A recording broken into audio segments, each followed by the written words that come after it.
ഹിമാലയത്തിലാണെങ്കിൽ പോലും ശംഭാല എന്ന് പറയുന്ന രഹസ്യ കേന്ദ്രമുണ്ട് എന്ന് പറഞ്ഞു കേട്ടിട്ടുണ്ട്. ശംഭാല പോലുള്ള മഹാസത്യങ്ങൾ വെളിപ്പെടും എന്ന് പറയുന്നതിനകത്ത് അത് വെളിപ്പെടുക തന്നെ വേണമല്ലോ. എത്തിപ്പെടാനുള്ള യോഗമുണ്ട് എങ്കിൽ എത്തിപ്പെടുക തന്നെ ചെയ്യും. അവിടെ ഹിറ്റ്ലർ പോലും ആ സ്ഥലം തേടി വന്നിട്ടുണ്ട് എന്ന് പലരും പറഞ്ഞ് ഞാൻ കേട്ടിട്ടുണ്ട്. മൊബൈൽ ഫോണിനകത്ത് സിം കാർഡിനകത്ത് ഉപയോഗിക്കുന്നതും ചെമ്പ് തകിടാണ്. ആ ചെമ്പ് തകിട് ഈ ലോകത്തിനെ മുഴുവൻ നമ്മുടെ മുന്നിലേക്ക് എത്തിക്കും. ലോകത്തിന്റെ ഏത് ഭാഗത്തിരിക്കുന്ന ആൾക്കും ആർട്ടിഫിഷ്യൽ ഇന്റലിജൻസ് എന്ന് പറഞ്ഞിട്ട് ഒരു തലച്ചോറ്, മനുഷ്യൻ്റേതല്ലാത്ത അത്ഭുതമാണ്. ഹ്യൂമൻ അല്ലാത്ത എന്തോ ഒന്നിൽ നിന്ന് ഹ്യൂമന് വേണ്ടതെല്ലാം വന്നുകൊണ്ടിരിക്കുകയാണ്. 7 മാതൃക്കളും വിഗ്രഹരൂപത്തിലുള്ള ക്ഷേത്രം, അപൂർവ ക്ഷേത്രം. ഒരു പാറയിലാണ് ആ ക്ഷേത്രം ഇരിക്കുന്നത്. ഒരാൾ അവിടെ വന്നിരിക്കുമ്പോൾ ആ റൂട്ട് ചക്ര അവേക്കൻ്റ് ആകുന്ന സമയത്ത് 7 എനർജികൾ, നമ്മളുള്ള 7 ചക്രങ്ങളുടെയും എനർജികൾ ഒരുപോലെ അവേക്കൻ്റ് ആയി നമുക്ക് ബ്ലെസ്സിങ്സ് തരണം എന്ന് കരുതിയിട്ടുള്ള നമ്മുടെ ഋഷിമാരുടെ അല്ലെങ്കിൽ നമ്മുടെ പൂർവികരുടെ നമ്മളോടുള്ള സ്നേഹമാണ് അവിടെ 7 അമ്മമാരെ ഇരുത്തിയതിന് പിന്നിലെ കാരണം. ഇപ്പോൾ ഇവിടെയൊക്കെ ചെറിയ രഹസ്യ കേന്ദ്രങ്ങളുണ്ട് എന്ന് പലപ്പോഴും കേട്ടിട്ടുണ്ട്. ഇപ്പം ഹിമാലയത്തിലാണെങ്കിൽ പോലും ശംഭാല എന്ന് പറയുന്ന രഹസ്യ കേന്ദ്രമുണ്ട് എന്ന് പറഞ്ഞ് കേട്ടിട്ടുണ്ട്. ചില ആളുകൾ അത് സൂക്ഷ്മത്തിൽ പോയി എന്ന് പറയുന്ന ആളുകളുണ്ട്, അല്ലാതെ പോയി എന്ന് പറഞ്ഞു കേൾക്കുന്ന ആളുകളുണ്ട്. യഥാർത്ഥത്തിൽ അങ്ങനെയുള്ള സംഭവങ്ങളെ പറ്റി ഈ യാത്രയിൽ എവിടെയെങ്കിലും കേട്ടിട്ടുണ്ടോ അല്ലെങ്കിൽ അനുഭവപ്പെട്ടിട്ടുണ്ടോ? നമ്മളുടെ ഒരു 3 ഡയമെൻഷൻ അല്ലെങ്കിൽ നമ്മൾ ഈ നിൽക്കുന്ന സ്പേസിനും കാലത്തിനും അപ്പുറത്ത് മറ്റെന്തോ ഒന്നുണ്ട് എന്ന് നമ്മൾ തിരിച്ചറിയുന്നുണ്ട്. അത് നമ്മളുടെ ഒരു സ്വപ്നങ്ങളുടെ ഭൂമിയായിട്ട് നമ്മൾ ചിലപ്പോൾ വേണമെങ്കിൽ വിചാരിക്കാം, യാഥാർത്ഥ്യങ്ങളുടെ ഭൂമിയായിട്ട് വിചാരിക്കാം, അല്ലെങ്കിൽ വരാനിരിക്കുന്നതായിട്ട്.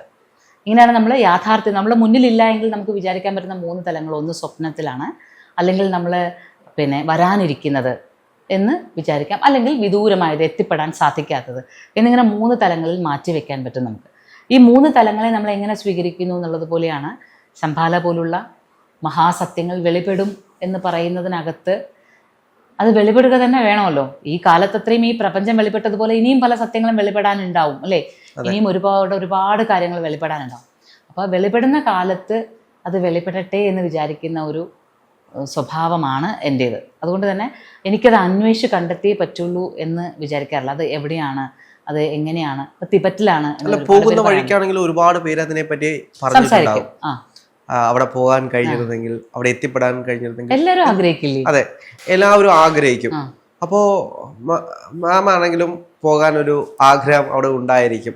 അപ്പോൾ ആ പോകുന്ന യാത്രയിൽ അനുഭവപ്പെട്ട, അപ്പോൾ അത് കണ്ടെത്താൻ വേണ്ടിയിട്ടുള്ളൊരു യാത്ര ആയിരിക്കാം ചിലപ്പോ, അല്ലെങ്കിൽ അത് തേടി അത് കണ്ടെത്താനായിട്ടൊരു യാത്ര നമുക്ക് നടത്താൻ മനസ്സിലുണ്ടാകും. എത്തിപ്പെട്ടിരുന്നെങ്കിൽ ആഗ്രഹങ്ങളാണല്ലോ. അതെ, എൻ്റെ മനസ്സിൽ അങ്ങനെ ഒരു ആഗ്രഹം ഉണ്ട് എന്നുള്ളത് ഞാൻ അതിനെക്കുറിച്ച് ചിന്തിച്ചിട്ടില്ല. ഒന്നാമത്തെ കാര്യം, എത്തിപ്പെടാനുള്ള യോഗമുണ്ട് എങ്കിൽ എത്തിപ്പെടുക തന്നെ ചെയ്യും അവിടെ. പിന്നെ വെളിപ്പെടാനുള്ളതെല്ലാം പ്രകൃതി അതിൻ്റെതായ രീതിക്ക് വെളിപ്പെടുത്തട്ടെ, പ്രകൃതി അനുവദിക്കുന്നത് മാത്രം മതി എനിക്ക്. എനിക്ക് ഒരുപാട് അന്വേഷിച്ച് കണ്ടെത്തി, ഒരുപാട് എടുത്ത് ഓടിയെത്തി ഒന്നും ചെയ്യണ്ട. ഈ ഒരു ഒഴുക്ക് താളത്തിൽ എന്താണോ വരുന്നത് അതിനനുസരിച്ച് പോയാൽ മതി എന്ന് വിചാരിക്കുന്നതുകൊണ്ട് ശംഭാല എന്ന് പറയുന്ന സത്യത്തെ കാണാൻ, പറഞ്ഞു കേൾക്കാൻ ഒരുപാട് ഇഷ്ടമാണ്. പറഞ്ഞ് മനസ്സിലാക്കുമ്പോഴൊക്കെ നമ്മൾ അതിനകത്തൊരു അതിദിവ്യമായ ഊർജ്ജത്തെ കാണുന്നുണ്ട്. പക്ഷെ അത് എവിടെയാണ് എന്ന് കണ്ടുപിടിക്കണം എന്നൊരു വാശി എനിക്ക് തോന്നിയിട്ടില്ല. അതെവിടെയാണ് എന്നുള്ളത് കാലം വെളിപ്പെടുത്തേണ്ട സമയത്ത് വെളിപ്പെടുത്തും. പറഞ്ഞു കേട്ടത് എന്താണെന്ന് പറയാമോ ശംഭാലയെ പറ്റി? ശംഭാലയെക്കുറിച്ച് പലതരത്തിലാണ് കേൾക്കുക. പലതരം, ഇപ്പം നമ്മൾ പല സിനിമകളും അതിനെക്കുറിച്ച് സംസാരിച്ചു തുടങ്ങി. പിന്നെ ഞാൻ ഇൻ്റർവ്യൂ ചെയ്തത് തന്നെ പലരും പറയാറുണ്ട്.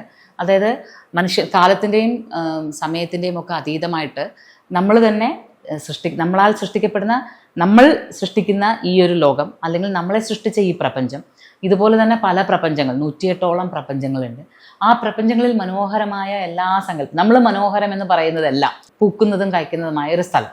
ഞാൻ പലപ്പോഴും കേട്ട് അതിനകത്തൊരു ക്യൂരിയോസിറ്റി ഉണ്ടാവാൻ കാരണം, ഹിറ്റ്ലർ പോലും ആ സ്ഥലം തേടി വന്നിട്ടുണ്ട് എന്ന് പലരും പറഞ്ഞ് ഞാൻ കേട്ടിട്ടുണ്ട്.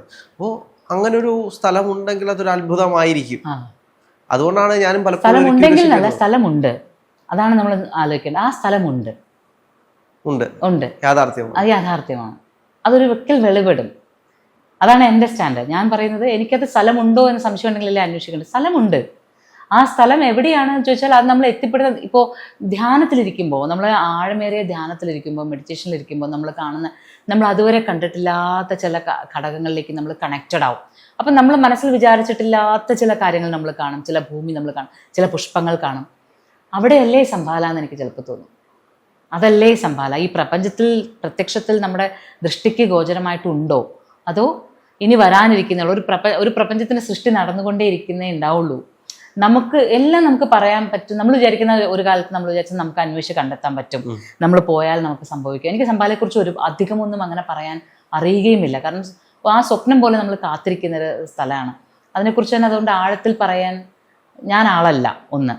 രണ്ട്, ഇപ്പം നമ്മൾ മുമ്പൊക്കെ നമ്മൾ പറയായിരുന്നു ചെമ്പ് തകിടിൽ ഏലസ് എഴുതി കെട്ടുന്നത്. ചെമ്പ് തകിടിലാണ് പണ്ടൊക്കെ ഏലസ് എഴുതി കെട്ടുക, അല്ലെങ്കിൽ പേടി തോന്നുന്നെങ്കിൽ, അല്ലെങ്കിൽ മറ്റുള്ള സംഗതികളിൽ മറ്റുള്ള ദുരാത്മാക്കളൊന്നും നമ്മളെ ബാധിക്കാതിരിക്കാൻ എന്നൊക്കെ പറഞ്ഞിട്ട് പേടി തോന്നാതിരിക്കാനൊക്കെ ചെമ്പ് തകിടിൽ എഴുതി ഏലസിലാക്കി കെട്ടിത്തരുമായിരുന്നു. ആരെങ്കിലും കയ്യിലും ഒക്കെ കെട്ടുമല്ലോ ഏലസ് കെട്ടുന്നവർ. പണ്ട് കാലം തൊട്ടേ ഉണ്ട്, ഇപ്പോഴും ഉണ്ട്. അപ്പം അന്നൊക്കെ ആൾക്കാർ പറയായിരുന്നു, അന്നത്തെ നമ്മൾ നിരീശ്വരവാദികൾ അല്ലെങ്കിൽ അന്നത്തെ പ്രോഗ്രസീവ് തിങ്കിങ് ഉള്ളവർ പറയായിരുന്നു, എങ്ങനെയാണ് ഒരു ചെമ്പ് തകിടിനകത്ത് ഒരാളുടെ പേടി മാറുന്നത്, അല്ലെങ്കിൽ ഇത്തരത്തിലുള്ള ദുരാത്മാക്കളെ മാറ്റാൻ കഴിയുന്നത്, അല്ലെങ്കിൽ ഇത്തരത്തിൽ നമുക്ക് വേണ്ടുന്ന നല്ല എനർജികളെ കൊണ്ടുവരാൻ പറ്റുന്നത് എങ്ങനെയാണെന്ന് അന്നൊരു കാലത്ത്, അതായത് ഒരു 90s ബിഗിനിങ്ങിലൊക്കെ ആൾക്കാർ സംസാരിച്ചിട്ടുണ്ടാവും അല്ലെ. 1995 വരെയൊക്കെ അത് സംസാരിച്ചിട്ടുണ്ടാവാം. ദെൻ മൊബൈൽ ഫോൺസ് വന്നു. മൊബൈൽ ഫോണിനകത്ത് സിം കാർഡിനകത്ത് ഉപയോഗിക്കുന്നതും ചെമ്പ് തകിടാണ്. ഒരു ചെമ്പ് തകിടാണ്. ആ ചെമ്പ് തകിട് ഈ ലോകത്തിനെ മുഴുവൻ നമ്മുടെ മുന്നിലേക്ക് എത്തിക്കും. ലോകത്തിന്റെ ഏത് ഭാഗത്തിരിക്കുന്ന ആൾക്കും ഞാനുമായി സംസാരിക്കാം. അയാളുടെ ശബ്ദത്തിന്റെ എനർജി, അതേ ശബ്ദത്തെ, ഞാനീ സംസാരിക്കുന്ന അതേ ശബ്ദമാണ് അമേരിക്കയിൽ ഒരാളിരുന്നാലും കേൾക്കുക. എൻ്റെ അതേ ശബ്ദം തന്നെ കേൾക്കുക. അപ്പം ഈ സൗണ്ടിന്റെ ഫ്രീക്വൻസി ഇത്രയും ഫാസ്റ്റായിട്ട് ഇത്രയും കിലോമീറ്റേഴ്സ് കൊണ്ടുപോകാൻ സാധിക്കുന്നത് ഈ ചെമ്പ് തകിട് അതിരുന്ന് റിസീവ് ചെയ്യുന്നുണ്ടല്ലേ. അപ്പൊ അതേ ചെമ്പ് തകിട് തന്നെ. അപ്പൊ പൊട്ടൻഷ്യേറ്റ് ചെയ്ത എല്ലാറ്റിനും കാര്യങ്ങളുണ്ട്, ഗുണങ്ങളുണ്ട്, അതുപോലെ തന്നെ കഴിവുകളുണ്ട്. പിന്നെ നമ്മൾ വിചാരിച്ചു മനുഷ്യനാണ് എല്ലാം കണ്ടുപിടിക്കുന്നത്, മനുഷ്യനാണ് എല്ലാം ചെയ്തുകൊണ്ടിരിക്കുന്നത്. ഇന്ന് നമുക്ക് വളരെ സത്യമായിട്ട് അറിയാം, AI കാലത്താണ് നമ്മൾ നിൽക്കുന്നത് അല്ലെ. ആർട്ടിഫിഷ്യൽ ഇൻ്റലിജൻസ് എന്ന് പറഞ്ഞിട്ട് ഒരു തലച്ചോറ്, മനുഷ്യൻ്റേതല്ലാത്ത, അത്ഭുതമാണ്, മനുഷ്യൻ്റേതല്ലാത്ത, ഞാൻ ചിന്തിക്കുന്നില്ല, ഞാൻ പ്രവർത്തിക്കുന്നില്ല. ഇപ്പോൾ കഴിഞ്ഞ ദിവസം ഞാൻ അതിനെക്കുറിച്ച് സംസാരിച്ചേ ഉള്ളൂ. നമുക്ക് മുമ്പ് ഇപ്പോൾ ഒരു മ്യൂസിക്, ഒരു പാട്ട് വേണമെന്നുണ്ടെങ്കിൽ ഒരു മ്യൂസിക് ഡയറക്ടറെ കാണണം. മ്യൂസിക് ഡയറക്ടർക്ക് നമ്മൾ ഇൻപുട്ട് കൊടുക്കണം. ഈ ഇൻപുട്ട് കൊടുത്തതിന് ശേഷം ലിറിക്സ് എഴുതി കൊടുക്കണം. ആ ലിറിക്സും അതിൻ്റെ സിറ്റുവേഷൻസ് നമ്മൾ പറയണം. അങ്ങനെയൊക്കെ വേണമല്ലോ. അതേസമയം ഇപ്പോൾ നമ്മൾ ഇതെല്ലാം കഴിഞ്ഞിട്ട് എത്ര പേര് വർക്ക് ചെയ്യണം? ഒരു 10-15 പേരുടെ ബ്രെയിൻ വർക്ക് ചെയ്ത് കഴിയുമ്പോൾ, വയലിനിസ്റ്റ്, ഫ്ലൂട്ട് വായിക്കുന്ന ആൾ, പിന്നെ സ്റ്റുഡിയോയിൽ റെക്കോർഡിസ്റ്റ്, ഇത് മിക്സ് ചെയ്യുന്ന ആൾ, ഇങ്ങനെ എത്രയോ പേര് വർക്ക് ചെയ്യുമ്പോഴാണ് ഒരു മ്യൂസിക് പീസ് നമ്മുടെ മുന്നിലേക്ക് എത്തിയിട്ട് നമ്മളത് ആസ്വദിക്കുന്നത്. അതേസമയം ഇന്ന് നമ്മൾ ഇതിന് വേണ്ടുന്ന കോമ്പോണൻസ് ഒക്കെ ആർക്കോ കൊടുക്കുകയാണ്. പറയുകയാണ് എനിക്ക് ഇന്ന മ്യൂസിക് വേണം, ആ മ്യൂസിക്കിൽ ഫ്ലൂട്ട് വേണം, വയലിൻ വേണം, അതിന് ഇന്ന മൂഡായിരിക്കണം, ഡിവോഷണൽ മൂഡായിരിക്കണം. 1.5 മിനിറ്റ് ഇത്രയും കൊടുത്ത് 1.5 മിനിറ്റിനകത്തൊരു ബ്യൂട്ടിഫുൾ മ്യൂസിക് വരാണ്. അങ്ങനെ ഒരു ലോകത്താണ് നമ്മൾ ജീവിക്കുന്നത്. നമ്മൾ അത്രയും അത്ഭുതത്തിന്റെ ലോകത്ത് ഓൾറെഡി ആയിക്കഴിഞ്ഞു. അപ്പോൾ സംഭാലമൊക്കെ സംഭവിക്കും. നമ്മളീ പറയുന്ന കാലത്തിനും സമയത്തിനും ഒക്കെ അതീതമായിട്ടുള്ള പലതും ഇവിടെ സംഭവിക്കാണ്ടിരിക്കുകയാണ്. അതല്ലേ ഈ കാണുന്നതൊക്കെ. മനുഷ്യന്റെ ബ്രെയിൻ മാത്രമല്ലേ ഇങ്ങനെയൊക്കെ പ്രവർത്തിക്കുള്ളൂ, കണ്ടുപിടുത്തങ്ങൾ നടത്തുള്ളൂ എന്നല്ലേ പറഞ്ഞുകൊണ്ടിരുന്നത്. അപ്പോൾ മനുഷ്യന്റെ ബ്രെയിൻ അല്ലാതെ, ഹ്യൂമൻ അല്ലാത്ത എന്തോ ഒന്നിൽ നിന്ന് ഹ്യൂമന് വേണ്ടതെല്ലാം വന്നുകൊണ്ടിരിക്കുകയാണ്. ഇനി നമ്മുടെ ബ്രെയിൻ ഉപയോഗിക്കേണ്ടാത്ത, ആവശ്യമില്ലാത്ത ഒരവസ്ഥയിലേക്കാണ് മനുഷ്യൻ പൊയ്ക്കൊണ്ടിരിക്കുന്നത്. അപ്പോൾ ആ കാലത്ത് ഈ അത്ഭുതങ്ങളുടെ ഭാഗം തന്നെയാണ് ഇതെല്ലാം. ഞാൻ എപ്പോഴും എല്ലാവരോടും പറയാൻ എന്താണെന്നറിയോ, നമ്മുടെ തലച്ചോറിനെ ഉപയോഗിക്കാനുള്ള നമ്മളുടെ കഴിവുണ്ടല്ലോ, അതിനെ വിട്ടുകളയാതിരിക്കുക. മെഡിറ്റേഷൻസിലൂടെ, പല പല പഠനങ്ങളിലൂടെ, പ്രാർത്ഥനകളിലൂടെ, വീണ്ടും വീണ്ടും പലതും ഓർത്തെടുക്കുന്നതിലൂടെ, പിന്നെ വ്യക്തിബന്ധങ്ങൾ സൂക്ഷിക്കുന്നതിലൂടെ മനുഷ്യനായിരിക്കുന്നതിൻ്റെ ക്വാളിറ്റീസ് ഉണ്ടല്ലോ, മൃഗങ്ങളിൽ നിന്ന് നമ്മളെ മാറ്റി നിർത്തുന്ന നമ്മളെ മനുഷ്യനായിരിക്കുന്ന ആ ക്വാളിറ്റീസ് നമ്മൾ കൂടുതൽ കൂടുതൽ പ്രാക്ടീസ് ചെയ്യേണ്ട കാലമായത്. അങ്ങനെ പ്രാക്ടീസ് ചെയ്തില്ലെങ്കിൽ നമ്മുടെ തലച്ചോറിൻ്റെ ആവശ്യമില്ല ഇനി. അപ്പം നമുക്ക് ആവശ്യമുണ്ടെന്ന് കരുതി നമ്മൾ ഈ പ്രാക്ടീസസ് കൂടുതലായിട്ട് എഴുതുക, വായിക്കുക, പഠിക്കുക, പലരുമായിട്ടും സംസാരിക്കുക, പല ആൾക്കാരുമായിട്ട് സംസാരിക്കുക, പല ആൾക്കാരെ കേൾക്കുക. നമ്മളിപ്പോൾ എത്ര കേൾക്കുന്നു, കാണുന്നു.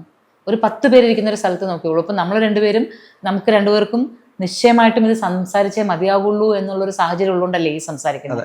അല്ലെ, ഇപ്പം നമുക്ക് മുന്നിൽ ക്യാമറയുണ്ട്, നമ്മളിൽ നിയുക്തമായിരിക്കുന്ന ജോലിയുണ്ട്, രാഹുലിന് എന്നോട് ചോദിക്കണം എന്നുള്ള ജോലിയുണ്ട്, രാഹുൽ ചോദിക്കുന്ന ഉത്തരങ്ങളോട് ഞാൻ ഉത്തരം പറയണം എന്നുള്ളത് എൻ്റെ ആവശ്യമാണ്. അങ്ങനെ നിൽക്കുന്നുകൊണ്ടാണ് നമ്മൾ സംസാരിക്കുന്നത്. അല്ലെങ്കിൽ നമ്മൾ മൊബൈലുകളിലായിരിക്കില്ലേ? ആണ് അല്ലേ? അങ്ങനെയാണ്. അപ്പം നമ്മളല്ലാതായി മാറിക്കൊണ്ടിരിക്കുന്ന ഒരു കാലഘട്ടത്തിൽ നമ്മൾ നമ്മളിലേക്ക് വരുന്ന ശ്രമങ്ങളാണ് ആദ്യം നടത്തുക. അതിനും അപ്പുറത്തുള്ള അത്ഭുതങ്ങളൊക്കെ നമ്മൾ അംഗീകരിച്ചുകൊണ്ട്, സ്വാഗതം ചെയ്തുകൊണ്ട് അവിടെ നിർത്തുക. ബാക്കി നമ്മുടെ ജീവിതത്തെ, ഈ നിമിഷങ്ങളെ നമ്മൾ നമ്മുടെ തലച്ചോറിനെ ഉപയോഗിച്ചുകൊണ്ട്, മനുഷ്യൻ മാത്രം കഴിയുന്നതാണ് സംസാരിക്കുക, സ്നേഹിക്കുക, ചിരിക്കുക തുടങ്ങിയിട്ടുള്ള കാര്യങ്ങൾ.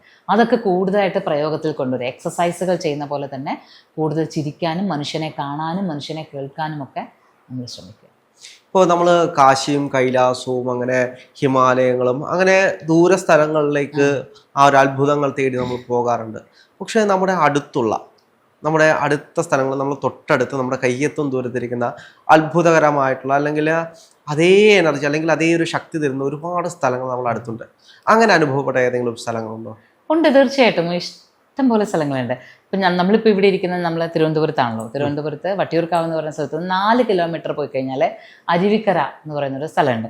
അരുവിക്കര ഡാമിനരികിൽ ഒരു സപ്തമാതൃക്കൾ ക്ഷേത്രമുണ്ട്. സപ്തമാതൃക്കൾ 7 മാതൃക്കളും വിഗ്രഹ രൂപത്തിലുള്ള ക്ഷേത്രം, അപൂർവ ക്ഷേത്ര. ഒരു പാറയിലാണ് ആ ക്ഷേത്രം ഇരിക്കുന്നത്. ആ ക്ഷേത്രത്തിന്റെ നേരെ പുറകിലെ പാറയിൽ നമ്മൾ പോയി ഇരിക്കുകയാണെന്നുണ്ടെങ്കിൽ നമ്മളുടെ റൂട്ട് ചക്ര എന്ന് പറയുന്ന മൂലാധാര ചക്ര കംപ്ലീറ്റ്ലി അവേക്കൻഡ് ആകുന്നതിന്റെ വൈബ്രേഷൻസ് നമുക്ക് ആ പാറയിൽ നിന്ന് ഫീൽ ചെയ്യാൻ പറ്റും അവിടെ ചെന്നിരുന്നാൽ. കാരണം നമ്മൾ സ്വാധിഷ്ഠാന എന്ന് പറയുന്നത് റെപ്രസെന്റ് ചെയ്യുന്ന ജലത്തെയാണ്. അപ്പോൾ നമ്മളൊരു പാറയിൽ ഇരുന്നു കൊണ്ട് ആ ജലത്തിന്റെ ശബ്ദത്തെ കേൾക്കുന്ന സമയത്ത് നമ്മളുടെ റൂട്ട് ചക്ര റിലേറ്റഡ് ആയിട്ടുള്ള എല്ലാ ഇഷ്യൂസിനെയും പരിഹരിക്കാൻ പറ്റുന്ന ഒരു പ്രദേശമാണ് അരുവിക്കരയിലെ സപ്തമാതൃക്ക ക്ഷേത്രത്തിന്റെ പുറകിലുള്ള ആ പാറ. നമ്മൾ അവിടെ ഇരിക്കുമ്പോൾ നമ്മളിലെ ആ 7 ചക്രങ്ങളും അലൈൻഡ് ആയിരിക്കണം. ഒരാൾ അവിടെ വന്നിരിക്കുമ്പോൾ ആ റൂട്ട് ചക്ര അവേക്കൻഡ് ആകുന്ന സമയത്ത് 7 എനർജികൾ, നമ്മളുള്ള 7 ചക്രങ്ങളുടെയും എനർജികൾ ഒരുപോലെ അവേക്കൻഡ് ആയി നമുക്ക് ബ്ലെസ്സിങ്സ് തരണം എന്ന് കരുതിയിട്ടുള്ള നമ്മുടെ ഋഷിമാരുടെ അല്ലെങ്കിൽ നമ്മുടെ പൂർവികരുടെ നമ്മളോടുള്ള സ്നേഹമാണ് അവിടെ 7 അമ്മമാരെ ഇരുത്തിയതിന് പിന്നിലെ കാരണം. ഇത് നമുക്ക് അനുഭവിക്കാൻ കഴിയും. നമ്മൾ അവിടെ ചെന്നിരുന്നാൽ അനുഭവിക്കാൻ കഴിയും. ആ സ്ഥലം അങ്ങനെ ഒരു വിശേഷ സ്ഥലമാണ്. അത് അനുഭവിക്കാൻ പറ്റും, തീർച്ചയായിട്ടും അനുഭവിക്കാൻ പറ്റും. എന്നിട്ട് എന്തുകൊണ്ടാണ് അധികം ആരും അറിയാതെ പോകുന്നത് അത്തരത്തിലുള്ള സ്ഥലങ്ങൾ?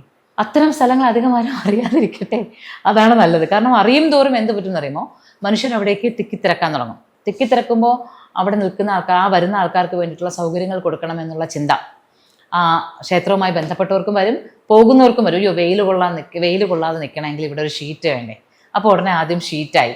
പിന്നെ ഇരിക്കാനൊരു സ്ഥലം വേണ്ട. പിന്നെ ആ പാറയുടെ മേളിൽ ചിലപ്പോൾ കോൺക്രീറ്റ് ചെയ്ത് പിന്നെ ഇരിപ്പിടങ്ങളൊക്കെ ഉണ്ടാക്കി അവിടെ ഇരുന്ന് ആൾക്കാർക്ക് അറിയില്ല എന്തുകൊണ്ടാണ് നമ്മൾ ആ പാറയിൽ പോയിരിക്കുന്നത് എന്ന് പറഞ്ഞു കൊടുക്കാൻ പറ്റും. നമ്മുടെ തലമുറകൾക്ക് പറ്റിയൊരു തെറ്റാണത്. അതായത് വളരെ പഴയ നമ്മുടെ ഏറ്റവും ആദ്യത്തെ ജനറേഷന് ഓരോ കാര്യങ്ങളെക്കുറിച്ചും സയൻറ്റിഫിക്കായിട്ടും ലോജിക്കുള്ള തോട്ട്സ് നമുക്ക് തരാൻ പറ്റുമായിരുന്നു.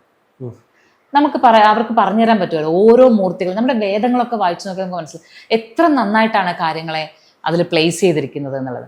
എത്ര രസകരമായിട്ടാണ് പ്ലേസ്. അവിടെ അന്ധവിശ്വാസങ്ങളോ അനാചാരങ്ങളോ ഒന്നുമില്ല, സത്യമാണുള്ളത്. വളരെ സത്യമായിട്ടാണ് നമ്മൾ പ്രകൃതിയിൽ നമ്മൾ കാണുന്ന സത്യത്തെ, സൂര്യനെ, അഗ്നിയെ, കാറ്റിനെ, പുഴയെ ഒക്കെ ആരാധിച്ചുകൊണ്ടുള്ള ഒരു മനുഷ്യജീവിത സമ്പ്രദായത്തെയാണ് പറയുന്നത്. ഈ ഇതെല്ലാം പറയുന്ന ആ ഒരു ജീവിത രീതി നമുക്കുണ്ടായിരുന്നു. അപ്പം അതുകൊണ്ട് തന്നെ രാവിലെ എഴുന്നേറ്റാൽ കുളിക്കുക, അല്ലെങ്കിൽ രാവിലെ എഴുന്നേറ്റാൽ ഉടനെ നമ്മൾ ഭൂമിയെ സ്പർശിച്ച് പാദസ്പർശം ശമസ്വമേ എന്ന് പറഞ്ഞിട്ട് തൊട്ട് വന്ദിക്കുക. ഇത് നമ്മുടെ ശരീരത്തിന് ഉണ്ടാക്കുന്ന. അപ്പോൾ അവർക്കറിയായിരുന്നു നമ്മളതങ്ങനെ എഴുന്നേറ്റ് നിന്നാൽ ഒന്ന് സ്ട്രെച്ച് ചെയ്ത് നമ്മൾ ഭൂമിയെ സ്പർശിച്ച് കഴിയുമ്പോൾ നമ്മുടെ നെർവ്സ് എല്ലാം ഒരു ഉണർവിന് വേണ്ടിയിട്ട് അല്ലെങ്കിൽ എണീറ്റ് നടക്കാൻ പാകത്തിന് തയ്യാറായി കഴിഞ്ഞു, നമുക്കിനി നടക്കാം. അതുപോലെ പുഴയുടെ തീരത്ത് ചെന്നാൽ നേരെ പുഴയിലേക്ക് ഇറങ്ങരുതെന്ന് പറയും. ആദ്യം ജലത്തെ എടുത്ത് പ്രാർത്ഥിച്ച് സൂര്യനെ തർപ്പണം ചെയ്യുക. അതുപോലെ തന്നെ അല്ലെങ്കിൽ ജലത്തിൽ നമ്മൾ ആദ്യം സ്പർശിച്ച് നിൽക്കണം. സ്പർശിച്ച് കൈകളിലേക്ക് അതിനെ എടുത്ത്, പിന്നെ പണ്ടൊരു രീതി ഉണ്ടായിരുന്നു, അത് കൽക്കത്തയിലൊക്കെ നമുക്ക് ഇപ്പോഴും പോയാൽ കാണാം, കയ്യിലെടുക്കുന്ന ജലത്തെ ആദ്യം കാലുകളിലേക്ക് ഇങ്ങനെ ഒഴിക്കും, അല്ലെങ്കിൽ നടുവിലേക്ക് ഒഴിക്കും, എന്നിട്ടേ കുളിക്കുള്ളൂ. അപ്പോൾ ആ ശരീരം മുഴുവൻ തണുത്തിട്ട് ആണ് കുളിക്കാനായിട്ട് ഇറങ്ങുന്നത്. ഇന്ന് നമ്മൾ നേരെ ഷവറിന് നേരെ താഴേക്ക് നിന്നിട്ടാണ് കുളിക്കുക. നേരെ തലയിലേക്കാണ് വെള്ളം ആദ്യം വരുന്നത്. കാലുകളിൽ നിന്ന് നടുവിലേക്ക് തണുപ്പ് ചെന്നതിന് ശേഷം പിന്നെ ശരീരത്തിലേക്ക് എവിടെ തണുപ്പ് ചെന്നാലും നമുക്ക് ശരിക്കും ശരീരത്തിന് അത് കറക്റ്റായിട്ട് നമുക്ക് അതിൻ്റെ ടെമ്പറേച്ചർ ബാലൻസ് ചെയ്യാൻ പറ്റും, മാനേജ് ചെയ്യാൻ പറ്റും. പലപ്പോഴും നമുക്ക് പല അസുഖങ്ങളും വരുന്നതും ഒക്കെ ഇത്തരത്തിലുള്ള നമ്മുടെ ലൈഫ് സ്റ്റൈൽ മാറിപ്പോയിട്ടാണ്. അപ്പം നമ്മുടെ പൂർവികർക്ക് ഇത്തരത്തിലെല്ലാ കാര്യങ്ങളെക്കുറിച്ചും നല്ല ധാരണ ഉണ്ടാകും. പക്ഷെ അവർ മനസ്സിലാക്കിയ കാര്യങ്ങൾ അടുത്ത തലമുറകളിലേക്ക് പറഞ്ഞു കൊടുക്കാൻ വിട്ടുപോവുകയോ അല്ലെങ്കിൽ ആ അടുത്ത തലമുറ അത് ചോദിച്ച് മനസ്സിലാക്കാൻ വിട്ടുപോവുകയോ ചെയ്തിട്ടുണ്ട്.